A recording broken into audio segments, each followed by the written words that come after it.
I'll let Dean take over. He's an extension program specialist at the AgriLife Center in Dallas in the Urban Water Program. So very happy to licensed irrigator and very happy to have him speak to us about programming your sprinkler controller for water savings. So take it away, Dean. All right. Thanks, Blake. And thanks again to everybody who's on this afternoon. And like I said, just if you have a question, just throw it up and we'll see if we can get to it. And so today we're going to really talk about just some ways to program your irrigation controller that should hopefully equal some water savings or maybe even minimize some water waste. Irrigation controllers do a lot of different things. They have a lot of different functions, and sometimes they're confusing. Sometimes they're pretty easy. Sometimes the smarter controllers, you just push a button and it pretty much just does everything for you. So, but we still know there are a lot of kind of analog, I guess we'll call them, type of controllers out there. So we're really going to kind of focus on those. And even if you have a smart controller, I think you'll hopefully get some stuff out of this as well that makes sense. So let's let Frank in. Okay, all right. Now let's go ahead and get started here. Figure out how to actually change slides. Okay, so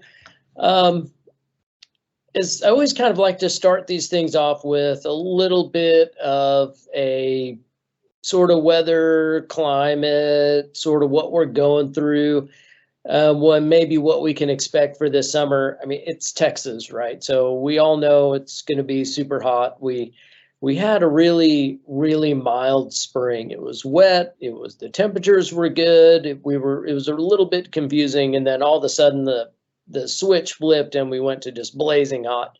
So, but the good thing is we're looking pretty good as far as the summer drought outlook goes. It looks like they're not really anticipating much over the next couple of months for Texas.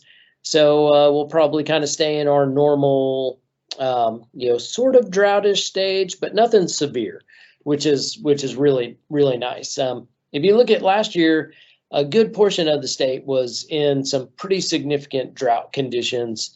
North Texas, we were sitting okay. We were dry, but we weren't as bad as other parts. And if you look at the current monitor now, or for from July 4th, we're in pretty good shape, right? So a lot less extreme drought out there, a little bit of dryness coming into the picture, which is to be expected with the heat that we've had. Now, of course, we haven't really gotten significant rain in a while, so we'll just have to keep our hopes up that we get some good rains and we enter the hottest part of the year in good shape, right? We haven't even got to the hottest part of the year. What do they say, that we're just Texas is still preheating at this point? So well, you can't really see behind me. I'll move over a little bit like this and duck down, but you can see in the precipitation outlook that they really don't have a good handle on it. So equal chances is what that sort of blank, just white space is. That means they don't really know. There's no good evidence to show either way whether we're going to be above average or below average. So that's a win. We'll take that. And the seasonal temperature outlook, and this is for July, August, then September. So the next 3 months coming up, you can certainly see that we're really in that above normal range for our temperatures. So again, not really news there, right? So we knew it was coming. We just no matter what we do, we just can't really prepare for it. So with that said, right, we're still in good shape reservoir wise. Okay, so we base all of our watering not recommendations, but our municipalities base all of their watering criteria, whether we're in stage 1, stage 2, stage 3 of drought restrictions, on reservoir levels. And as you can see in the regional area here in the north central Texas area, we're at 89.8% full. right? That is great. That's fantastic. That is really, really high going into summer. So, but we will use a lot of that through irrigation, outside lawn watering, and evaporation as it warms up. But going into the season with that high level of reservoir, that's great. That's where we want to be.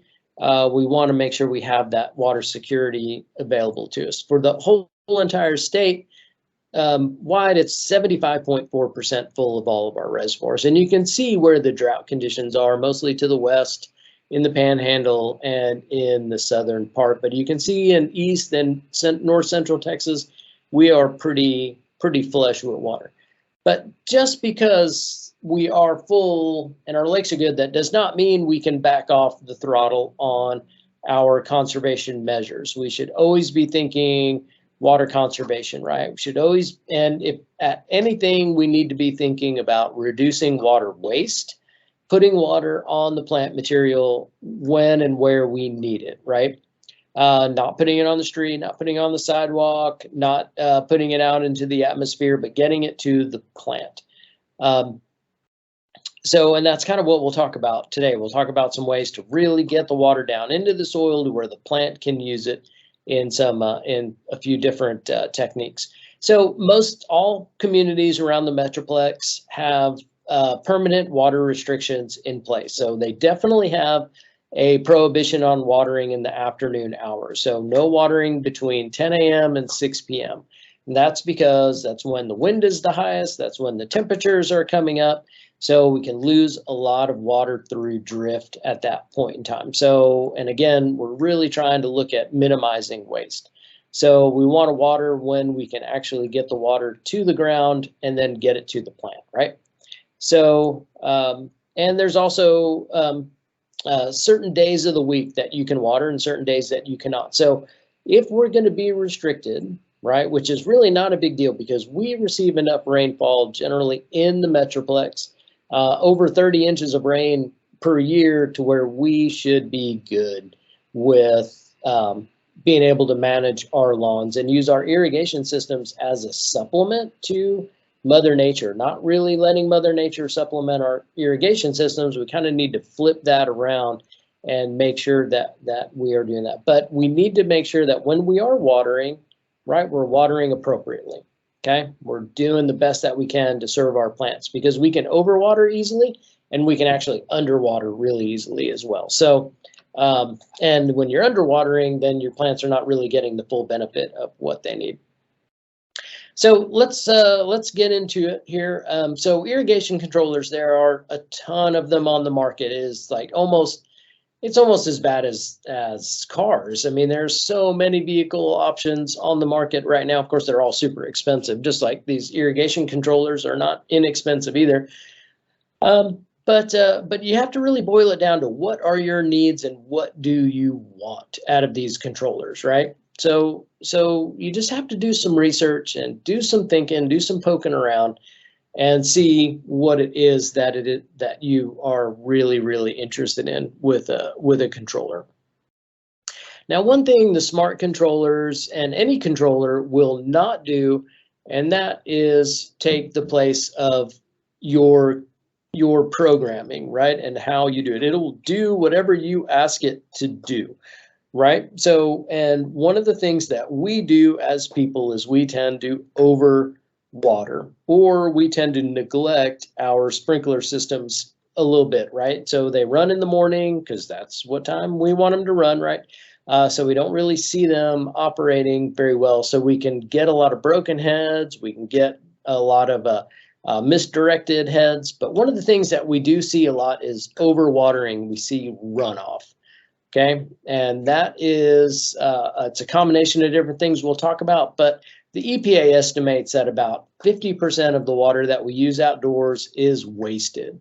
Okay, and that's wasted through various things, but runoff is a big issue. And here in the Metroplex in the summertime, really 50 to 60% of all of our water use is outdoors. So if we're using 50% of our water use outdoors and then we're wasting another 50% of that, that's not really a good recipe, is it? So let's talk a little bit about how we can get more efficient here. So you know what I'm gonna do? I'm gonna go ahead and get rid of myself here so you can see these slides. All right, how's that? Better? Okay, so and then you don't have to see my head popping around. All right, so one of the reasons why we see so much runoff is because of our soils, right? So we generally have a hard clay soil, right? Anybody who's tried to put a shovel in the ground in the summertime here knows that, yeah, it is pretty hard soil. So if you look at the little charts here, the infiltration rate of clay soil is, oh, good. Okay. So is really, really low. We're looking at a maximum of 1/4 of an inch of water per hour. That's how slowly clay soils actually take up water. But when we look at our sprinkler systems, the majority of what we're using for irrigation is a fixed spray head. And you can see the application rate of that is 1.5 to 2 inches of water per hour, right? So it's not rocket science to do that math. You can see how quickly we can overtax the soil and cause runoff. So we need to be a little bit more judicious about how we're putting the water on. We can't just turn on the sprinkler and let it run for 20 minutes and expect all that water to be absorbed by the soil. We're going to start seeing runoff issues when we do that. So we're going to have to break it up a little bit, and we'll talk about how we're going to do that. Efficiency is what we're after, right? We want our irrigation systems to be efficient, and overhead spray is inherently not the most efficient way to do it. So we need to work with what we have. It is probably one of the better ways that we have right now, modern science, to water our turf grass, but it is not perfect at all. There are a lot of inherent issues with design, with components, and definitely with scheduling. Scheduling becomes a big, big issue. So we're gonna address those things. All right. So these are the 3 big topics we're going to talk about today. Okay. We're going to talk about the program function on your controller. Okay. Many of these controllers, or pretty much all of them, have various program functions, usually an A, B, and a C. Sometimes people don't really understand how those work, but we're going to talk about what the intended use is for those various programs, or at least what I see are the intended use for those. But then we're going to talk about multiple start times. They can all run multiple start times. Usually at a minimum 4 start times are available for each of these programs on the controller. So you can see how things are getting a little bit odd with this. And then we're going to talk lastly about the seasonal adjust feature, which is kind of another one of those things where people don't really know what it is. They kind of understand it, but they don't really know how to play with that feature. So we'll talk a little bit about that. Okay. So let's go here. Let's talk about the program function. Let me get a drink of water here as we're doing it. So it is really, in my opinion, this is where you're really going to kind of customize your irrigation system, right? So you're going to have different areas around the house that are going to have different water needs. And this is where you can actually kind of make that happen, is through your program function. Okay. So generally you have an A, B, and a C, and you can see I've kind of circled where these program functions are on the different controllers. Now, one thing to understand is no matter where your little switch is or your button is or anything on these controllers, when it runs, it is going to run all of those programs, right? It's going to run A, B, and C. You can't select B and just have it run the B program, right? It's going to run all of those programs. So with each of these programs, you're going to have start days and start times associated with it. And those are actually what dictate when this comes on, right? Just think of it as just like a timer, an egg timer, just simple as it can be, right? But the programs are going to dictate what parts actually come on at those designated times. Okay, so I don't know if that makes any sense, but that is one of the misconceptions, is that you can just run one program at a time, and you really can't. They're all going to run at the same time.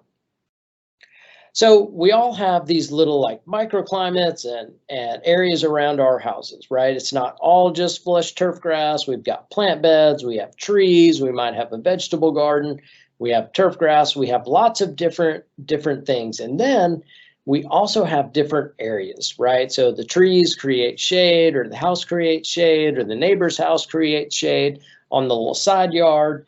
Right, so those are all like little microclimates. Where you have more shade, you obviously don't need as much water in those areas, right? So where you have more sun, you might need a little bit more water. So that is where our programs are going to come into play here. Okay, so let's take, for example, program A. This is similar to the way I have my system set up. That's all turf grass. Okay, program A is all going to be like the turf grass areas. So that's how I want to do it. So if I have zone 1 and zone 2 or zone 3, all those on turf grass areas, right, then I'm going to program those under the program A with whatever start time I want it to start and for how long I want those zones to run. Okay, so that's program A. And then program B, right, is going to be all of my plant beds. So I want to water all of my different plant beds on program B. I'm going to do my perennial bed. I'm going to do my ground cover bed. I'm going to do all my different beds under the program B, because this may just be 1 day per week, right? So my turf grass may be 2 days per week, but my program B, my plants may be 1 day a week, or if I'm using all natives, right, that can really take the heat and the sun, well, maybe that's only once a month that I have that watering, but that's how I can program that under the program B. And then program C is going to be anything specialty that I need, right? So if I have a vegetable garden, I'm going to do that. If I have a drip irrigation area that has drip tubes go into some potted plants, then that's where I'm going to program that. And that may be completely different depending on what it is. If you have some like really water sensitive plants in pots, well, that may have to run like 4 or 5 days a week because it's a pot and they dry out really fast on those plants, or you just want to keep them watered, right? So that's going to be your completely different schedule. Okay, so hopefully that makes sense for those programs A, B, and C. That's kind of how we're going to hydrozone our yard. And within each of those programs, we can actually set different start times. Okay, so let's talk about that right now, the start times. So let's go ahead and let the person in. Okay, so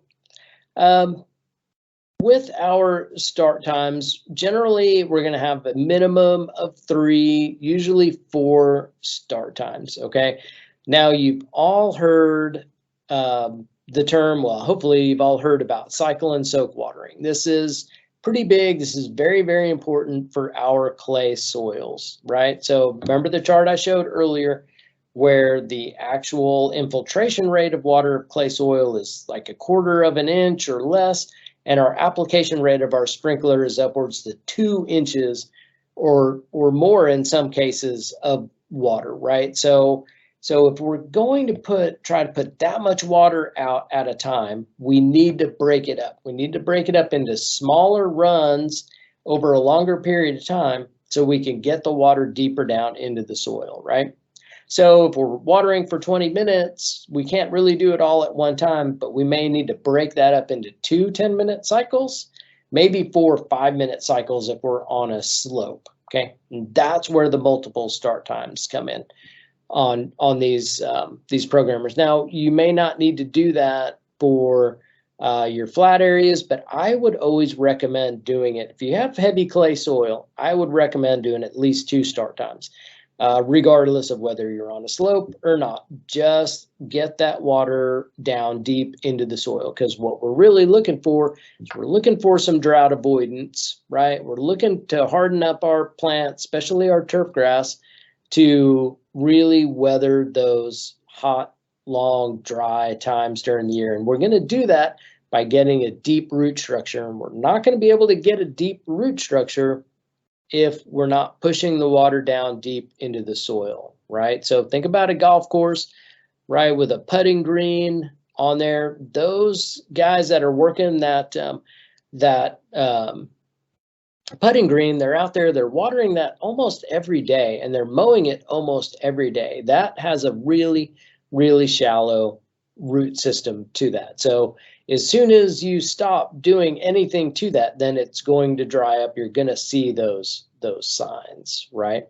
So I see your question, Frank, about recommended time between cycles, and we'll get to that, but a minimum of 30 minutes is what I would recommend. Absolutely a minimum of 30 minutes between cycles. If you can go an hour, that's probably even better. But with our prohibition of watering between the hours of 10 a.m. and 6 p.m., it's a little tricky if you have a lot of stations, right? If you're running 4 or 5 stations, then it shouldn't be a big deal. But if you have like 12 or 15 stations, then you're really going to start butting up against those times. So you probably have to reduce your soak time a little bit. All right. Okay. So a lot of people get confused with this, with the multiple start times, because this is not how long a system station is going to run, right? So you're going to program that in independently. Okay. You're going to program a total runtime is how it's going to work. So if it's 20 minutes, then it's going to be 20 minutes. And then your multiple start times are going to break that down, right? So we're adding it all up. If we're running 4 or 5 minute start times, right, that's going to be your total of 20 minutes. So you're kind of working backwards in this. If you program it for 20 minutes and then you put in 4 start times, right, then you're going to have 80 minutes of watering. So it's going to be way too much. So you got to think about it in terms of what is my total runtime? What is my total need for the plant? And then divide that up by your start times. And that's how you're going to program these multiple start times. And then, of course, you want to think about the total runtime of all of your stations added up together. Because when station 1 starts, right, if it takes 60 minutes to go through all of the stations, right, then that has been your rest time for station 1. Right? Does that make sense? So your time in between your start times can be a little bit shorter, right? Because you've got to cycle through all of the stations before they start again. I don't know if that made any sense. It kind of made sense in my head, but it may not have made sense when it came out of my mouth. So again, what we're looking for is we're looking for deep root structure, right? We're looking to get those roots deep because that's how we're going to avoid our long, hot, dry days. We want to get 6 to 8 inches, maybe more, on our turfgrass roots. Okay, so by doing that cycle and soak or multiple start times, we're going to be able to push that water down deeper into the soil and get those roots to actually chase that water.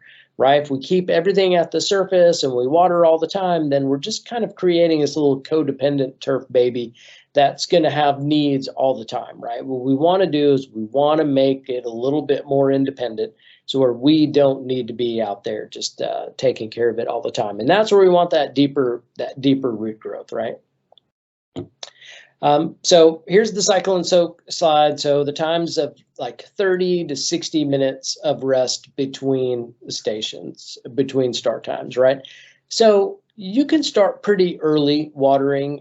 You really want to be done with your watering, I'd probably say around 8 o'clock. 8 a.m. is a really good time to be done. If you have to stretch it out till 9 or 10, that's okay. But when the sun comes up, the other thing that comes up with the sun is generally the temperature and the wind, right? So we want to get away from that as much as we can, because remember, when the wind is blowing and the heat is up, then we're losing water to wind drift and evaporation. So and both of those are not allowing water to get to the plant, to the roots, right? So we need that water to get to the roots. We don't need to get it to blow across the street. So we want to, if we have to start pretty early, we start pretty early, but we want to be done by around 8 o'clock. Okay, we don't want to do this overnight. If we can avoid watering overnight, we want to do that as well, because we don't want water sitting on the leaf surface overnight when the temperatures get cooler. Okay, if you water in the morning, then you get a little bit more evaporation. off of the leaf surface. If you let the water sit on the leaf surface, we're inviting disease and funguses and different things to get to come in and to cause some issues. Okay, so we want to try to get it done in the morning, get done before 8 o'clock. Right. So let's go through a little bit on how to program start times. Hopefully, some of y'all have seen this or looked at this. But what we need to do is we need to make sure that before we start, that we're looking at our seasonal adjust on our controller and making sure that is set at 100%. Okay, we don't want that to be anywhere else. We want that to be at 100% because that is going to change how long our system runs. Okay, we want to save that seasonal adjust for a little bit later on. Okay. So, and then we also want to make sure that we're looking at our program, what we're doing our start times for the appropriate program, because we're going to do each one of these individually when we're programming. Okay, so we want to look at everything, and we also want to look and make sure that our date and time are correct. Anytime we're messing with the controller, we want to make sure our date and time are correct, because that is the clock that sets what time these things go, right? All right, so program A, my first start time is, let's see, where to have my first start time on this slide back here was at 1 o'clock, okay? 1 a.m., that's how early I'm starting this system. It's probably a little bit too early, but that's what time that this one is going in program A. So, and then we're gonna start the next one at 2:30. Okay, so I'm gonna assume that my system doesn't take any more than an hour to run through all of the stations. So that's just going to give me, if it's an hour, it's going to give me an extra 30 minutes of rest before anything starts again. But it's definitely going to give me time before station 1 starts running again, right? And then a third start time, I'm going to stretch that out to like 4 o'clock, and that's going to be the last start time that I have, okay? So that is how we're going to do that. And we're going to do that all within our program A or program B or program C, however you have it scheduled out. Okay. I hope that makes sense. I hope that looks pretty good, but that's what we're doing. We're working on start times, not run times. Run times would come in with how long you want each of your stations to actually run, right? And that's going to be different for turfgrass, it's going to be different for plants, it's going to be different for trees, it's going to be different for various different things, and also your climates, okay? But your run times are where we're going to break that total time up into smaller times, okay? And if you have extreme conditions like a big slope, right, where we're trying to minimize runoff, the maximum amount we can, then we're going to use that 4th start time. Sometimes that's pushing it a little bit on the 4th start time. We don't really need to do that. Sometimes it just stretches the watering out too long into the day, and it's hard to get that done. But that would be really something we would reserve for the most extreme conditions. Okay. So here's my schedule. You can see it's just an absolute sloppy mess. And if you blow it up, you might actually be able to see it a little bit better. But you can see how I've got it broken down with my start times there on program A, and then program B, and then program C, right? So yeah, use a pencil so you don't have to cross stuff out and it gets all sloppy looking, then you can actually erase it. So, and I think you can probably get these like schedule cards at your independent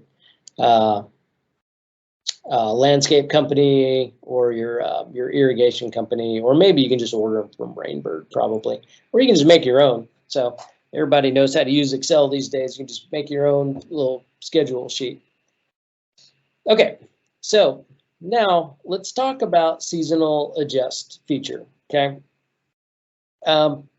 What seasonal adjust is going to do is it's really going to change the amount of time that your system runs, okay? It's not adjusting anything other than reducing or increasing the amount of time. So that's why when we're doing any programming or rescheduling, we want to be sure that we are sitting at 100% on our seasonal adjust. right? So in the spring and in the fall, when we don't really need quite as much water, right, we don't have to change anything on our schedule. We can just use our seasonal adjust and back it off so we're putting out less water, okay? And that also comes in handy when we're looking at watering recommendations. So if any of y'all are using Water is Awesome or watermyyard.org or just the ET network, which I think I addressed those here in a little bit, then your seasonal adjust can help you make those actual changes weekly based on the weather conditions and on evapotranspiration rates. Okay, so we definitely want to make sure that we're understanding that correctly, and we know how to use that, and that we know it's at 100% when we're programming. All right, so evapotranspiration, that's a term that a lot of people probably hear, or ET maybe, and essentially it's just evaporation, which is loss of moisture from the surface of the earth, and transpiration, which is loss of moisture through plant leaves or plant sweat, basically put together into evapotranspiration. And that is the science behind how much water we actually need to use to replace our plants with, so they're healthy and happy without overwatering or underwatering them, right? So all this is done through a pretty long, arduous equation called the Penman-Monteith equation.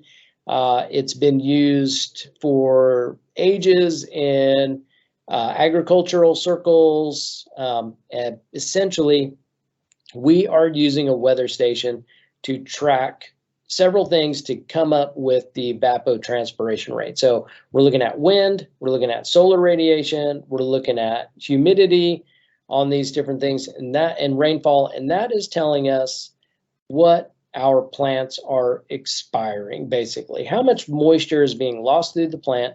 And that gives us an idea on how much water we actually need to replace with our plants. And that is where we get to our crop coefficient, right? So again, how much moisture is being lost through the plant. Some plants are going to sweat more, some plants are going to sweat less, right? So when a plant's going through photosynthesis, it is transpiring, it is working hard, so it is losing moisture.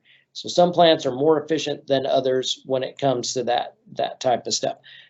So we call this the crop coefficient. And for warm season turfgrass, which is really what we're watering here, that is a 60% replacement. So for turfgrass to be healthy, we want to replace at a minimum 60% of what that grass has lost through evapotranspiration. Okay, you don't really need to know any of this stuff because watermyyard.org has already taken care of it for you, right? So it's running all of those equations in the background, and then it's telling you basically how much water you need to replace for your grass to be healthy and happy for the week, right? So if we receive an inch or an inch and a half of rainfall, then obviously you don't need to water because now we've got enough moisture in the soil. But if we haven't received any, or if we just got a little bit, then maybe it's going to be, recommendation might be 3/4 of an inch or half an inch of water, right? So how do you know how much to put, how much that is? That's a tricky question because every system is different. But if you feel pretty comfortable with how much you've been watering, then you can use your seasonal adjust to back that water off. So if you program everything at 100% on your seasonal adjust, and the recommendation is half of an inch, okay, then you can just back it off to 50%, right? And then you're only doing that half of an inch. I hope that makes sense, but that's kind of the way you can use seasonal adjust all the time, not just during the seasons, okay? Some controllers automatically do that. You can program your seasonal adjust for the year, so by month. So you can kind of taper it off into the fall and ramp it up through the summer. Some controllers will do that. Some controllers won't, but some certainly will. So these are just kind of some random, or not really random, but kind of science-ish average weekly watering requirements in inches throughout the state of Texas per really our irrigation or our watering season, right, which is April through October. And you can see that, you know, there's some various times in here in June in El Paso, we're looking at 1.6 inches. I mean, of course, it's El Paso, right? Super hot there. But if we look at the DFW area, okay, June, July, and August are really the only times we're at 1 inch of water per week. Okay, that is usually about the maximum we're going to get. Very rarely are we going to push above that 1 inch of water per week recommendation. Every once in a while, maybe some anomalies, but generally we're going to be below that, right? So, so you have to really think about how much water are we putting out, and if we're really exceeding these numbers, then we may be doing too much. Now, of course, everybody's situations are different. You can go, if you don't have access to watermyyard.org or to Water is Awesome, you can go to the Texas ET network and you can set up your own profile. This is one I did for the Galveston County Extension office when I was over there doing a presentation.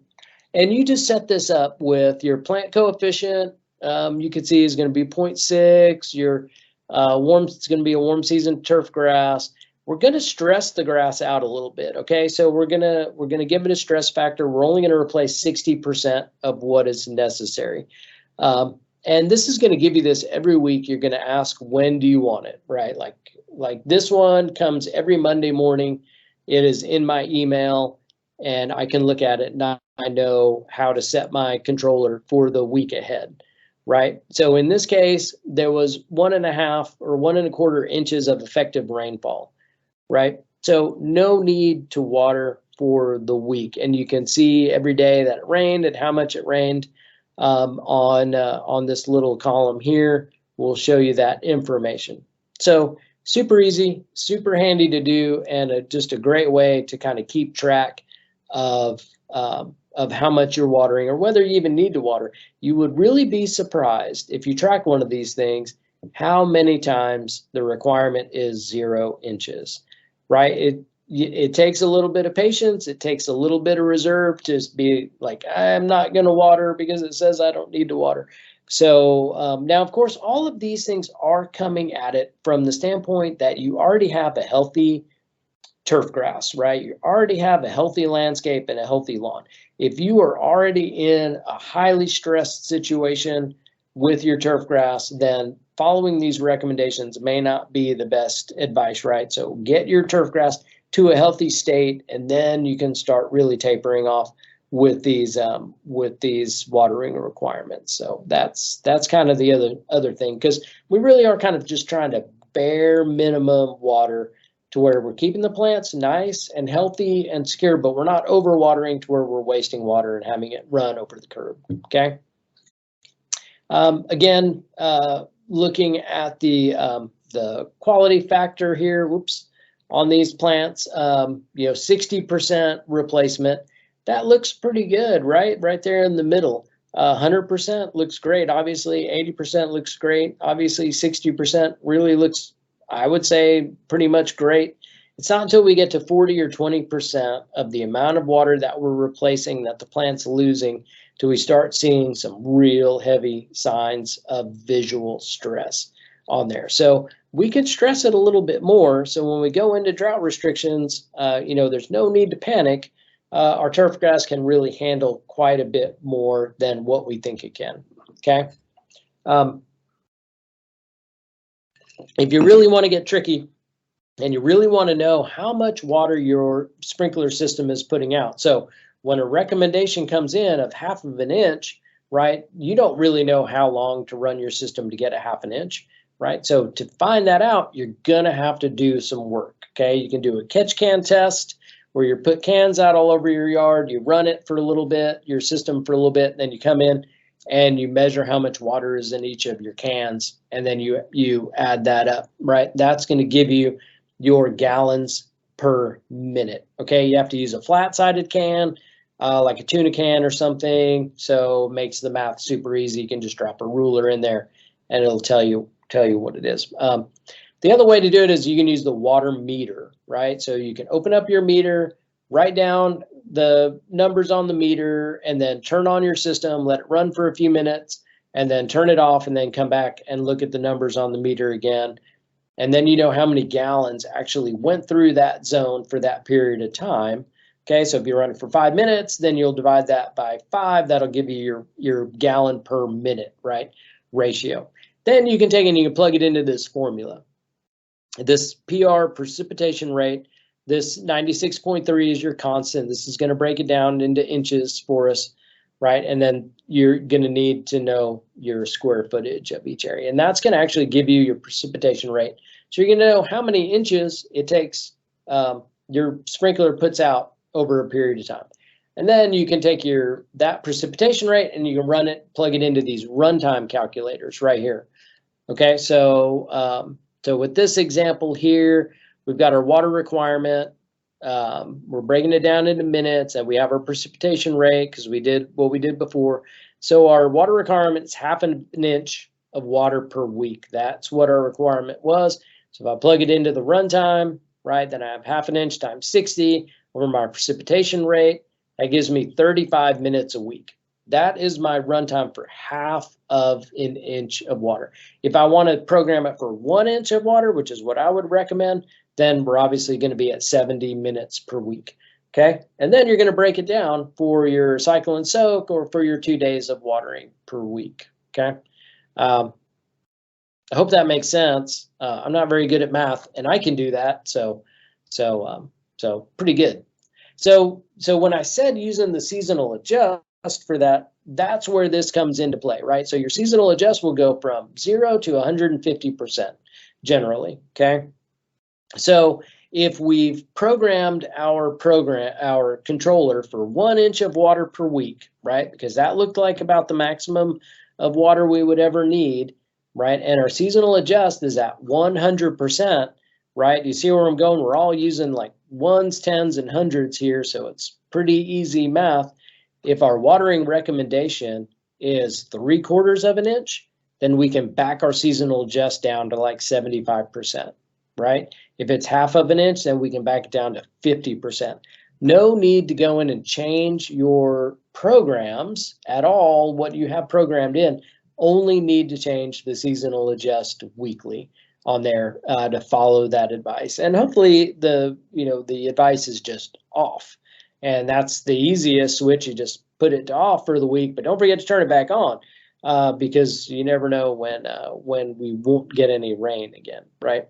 So I hope that makes sense for you guys. But that to me is kind of the key to really making it all happen. And here it is in visual form, adjusting the seasonal adjust on this old Rainbird controller.